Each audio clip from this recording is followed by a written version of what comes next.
Bienvenidos a PR Latam. Hoy recibimos a una experimentada reportera especializada en temas económicos y financieros y con un gran conocimiento de la realidad política latinoamericana. Por eso es editora de Latinoamérica en el periódico El Nuevo Herald, el segundo más importante en español en los Estados Unidos. Sonia, bienvenida a PR Noticias. Muchas gracias por la invitación. Tienes una amplia trayectoria profesional en medios de comunicación latinoamericanos, también de Estados Unidos. Has cubierto grandes acontecimientos políticos, económicos y sociales de la región. Sin embargo, me gustaría saber cómo inició todo esto, por qué el periodismo. Chica, yo siempre dije que yo heredé, entre comillas, genes periodísticos, porque mi papá era periodista, un gran periodista que cubría deportes en Venezuela. Y yo tuve esa inclinación desde muy pequeña a leer, a indagar, a estar observando, a estar creándome lo que se llama profile de las personas. Cuando ya terminé mis estudios y me tocó entrar a la universidad, yo sabía exactamente qué era lo que quería hacer y era eso. Ese mundo, además, esa adrenalina que te inyecta, estar reporteando, estar en los eventos más importantes de cierta región. Yo siempre he dicho, yo soy adicta a las noticias. A mí, yo sin esa adrenalina en las noticias no puedo vivir.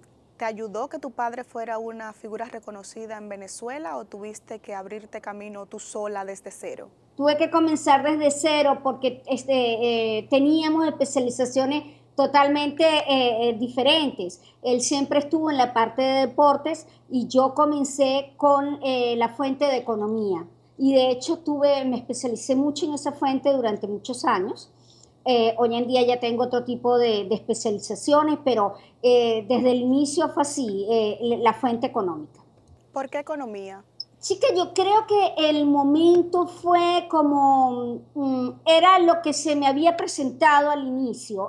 Yo cubría la fuente de agricultura y el sector agroindustrial y era una fuente que era muy dinámica porque te exigía viajar, te exigía, como dicen los campesinos, los agricultores, mojarte los pies, ir a los potreros, todo eso. Además, en un mundo de hombres, imagínate tú, una mujer y además de baja estatura, tú te imaginas cómo me veían todo, sobre todo el sector de la gente de los ganaderos, ¿no? Y fue lo que estaba allí al inicio, ¿no? Cuando comencé a ejercer la profesión y me gustó mucho. Y después de eso, entonces, fui especializándome, me dieron la oportunidad después de cubrir la Bolsa de Valores de Caracas. Y de allí en adelante, esa era la época además en Venezuela del segundo gobierno del expresidente Carlos Andrés Pérez, donde se estaba llevando todo un proceso de privatización, se estaban implementando medidas económicas, donde además ellos para implementarla se tomaron el detalle de especializar a los periodistas para que supieran qué estaba pasando y cómo tratar la información, que era un proceso de privatización, que era ir a los mercados internacionales. Y de allí estudié, hice varios cursos en uno de los institutos de más prestigio que hay en Venezuela, que es el Instituto Eliesa. Y cuando vine a ver, bueno, estaba completamente ya inmersa en la fuente de lo que eran mercados de valores, banca privada, exportaciones, privatización. Sin embargo, sales de Venezuela. ¿Cuándo y por qué decides hacerlo? Sí, eso fue en el año 1994 por una oportunidad laboral para ir a trabajar a Quito. En Quito yo estuve trabajando con la agencia Reuters casi durante 2 años. ¿Cómo fue esa experiencia con Reuters? Fue realmente una experiencia muy enriquecedora y ahí fue donde inicié o continué, mejor dicho, mi carrera en agencias y en esta ocasión ya a nivel internacional, porque siempre, ciertamente te da todo un contexto muy importante de las noticias, de lo que es la objetividad, de cubrir varias fuentes. De hecho, en la actualidad, te puedo decir que gran parte de mi carrera periodística fue en agencias internacionales de noticias. Después estuve trabajando con la agencia EFE en Miami durante muchos años y también fue una experiencia muy enriquecedora por ese mismo contexto, porque no solo estás reportando sobre el país donde estás basado, sino que además hay conexiones que tienes que tener en cuanto a información de otras regiones o de otros países. Como reportera has cubierto importantes acontecimientos de la región, políticos, económicos, sociales. Con todos estos años de trayectoria, ¿hay alguna cobertura que en especial te haya marcado o que recuerdes de una forma especial? Una de las coberturas que yo consideré, fueron varias, pero esta, porque fue la primera guerra que me tocó cubrir, o mejor dicho, enfrentarme a este tipo de cobertura, fue en Ecuador con la guerra no declarada entre Ecuador y Perú. Y fue intensa, a pesar de que no fue muy prolongada, y fue otra experiencia de mucho enriquecimiento. Y sí, había muy obstáculos porque había que estar, obviamente, como es esta situación de delicada, este tipo de temas muy delicados, la objetividad, el tratar, como sabes, la verdad en este tipo de conflictos ciertamente es la primera víctima. Y desde ese punto de vista fue algo complicado, pero también fue muy enriquecedor. Hubo que ir a la frontera, hubo que viajar con los militares, observar todo eso. Y para mí esa fue una de las más importantes coberturas y un poco complicadas desde el punto de vista que ya te expliqué. Pero también ha habido otras coberturas que a mí me parecen, por ejemplo, el intento de golpe de Estado en Venezuela contra el expresidente Carlos Andrés Pérez, el Caracazo, el famoso llamado Caracazo, que fue el estallido social, también durante ese gobierno. Y de todas esas, para mí han sido las más impactantes, dentro de lo que es el plano político, dentro de lo que es ya otro tipo de sectores, la cobertura de los huracanes en Estados Unidos. Sobre todo, a mí me tocó cubrir las 2004 y 2005, que fueron las dos peores temporadas de huracanes para Estados Unidos. Y eso es algo que te impacta mucho. No solo ver cómo la naturaleza, el poder de la naturaleza y su destrucción, sino cómo la gente queda de manera tan vulnerable, sobre todo lo que pasó con Katrina en Luisiana, y aunque uno es periodista y se supone que tiene la piel dura, son cosas que, oye, te afectan, te impactan a la hora que estás haciendo esa cobertura.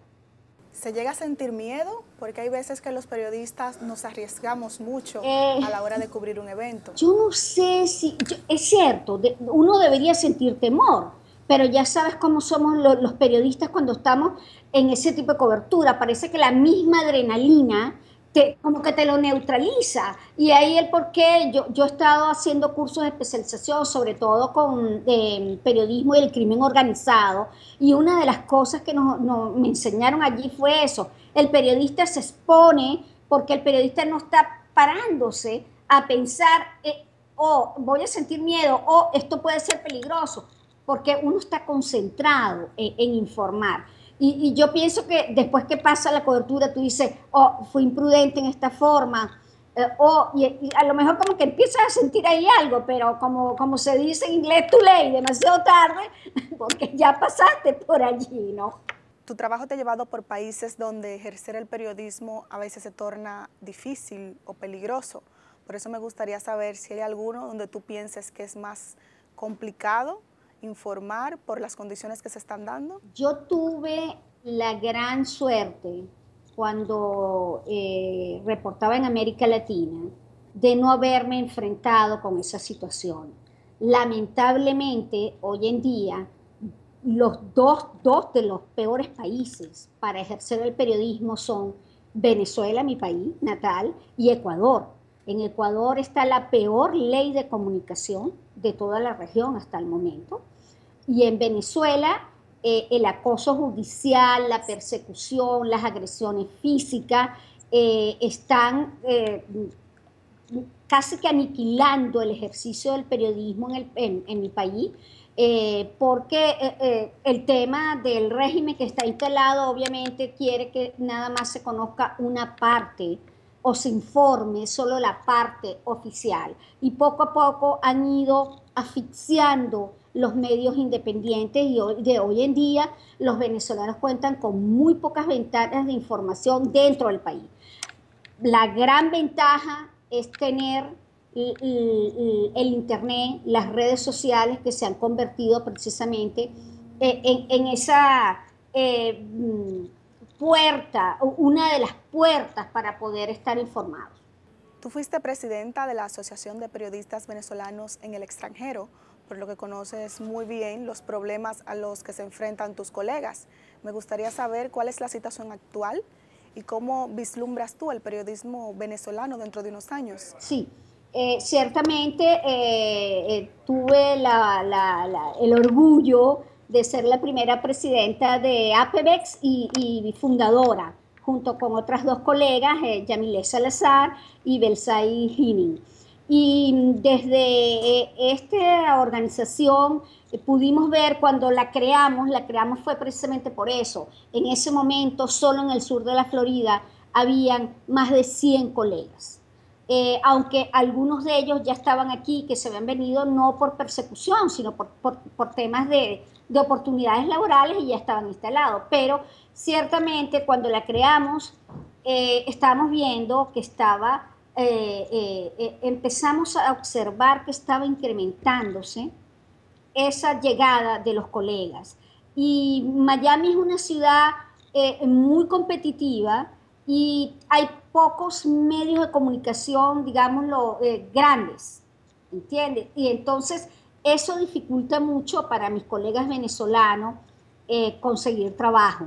De continuar bajo este régimen que tiene el país en este momento, yo creo que cada día más va a ser complicado ejercer de manera independiente en el país.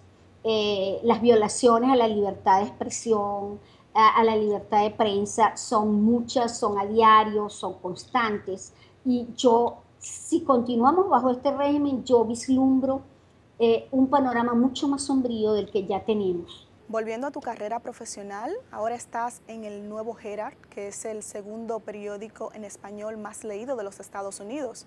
Así que me gustaría saber cómo es tu trabajo allí, cómo te va. Sí, mi cargo en el Nuevo Herald es de editora de la sección de Latinoamérica. Y igual, allí, aunque no esté de reportera constante, porque sí escribo también escribo temas sobre la región o temas relacionados con el latinoamericano en la ciudad de Miami o del sur de la Florida. Y es como estar igual, es la misma adrenalina porque además estás viendo constantemente qué es lo que está pasando a través del sistema que nos llega las informaciones de las agencias internacionales de noticias, o sea que sigo vinculada de una u otra manera a las agencias internacionales de noticias. Además de ello, también participo mucho con lo que es nuestra sección, versión online del periódico, estando allí pendiente de que esté actualizada, de que estén las noticias más impactantes de la región allí en tiempo real. Prácticamente como que si todavía estuviera en una agencia de noticias, pero sabes que las redes sociales también requieren de eso. Sonia, ha sido un placer para nosotros poder conversar contigo, así que muchas gracias por tu tiempo.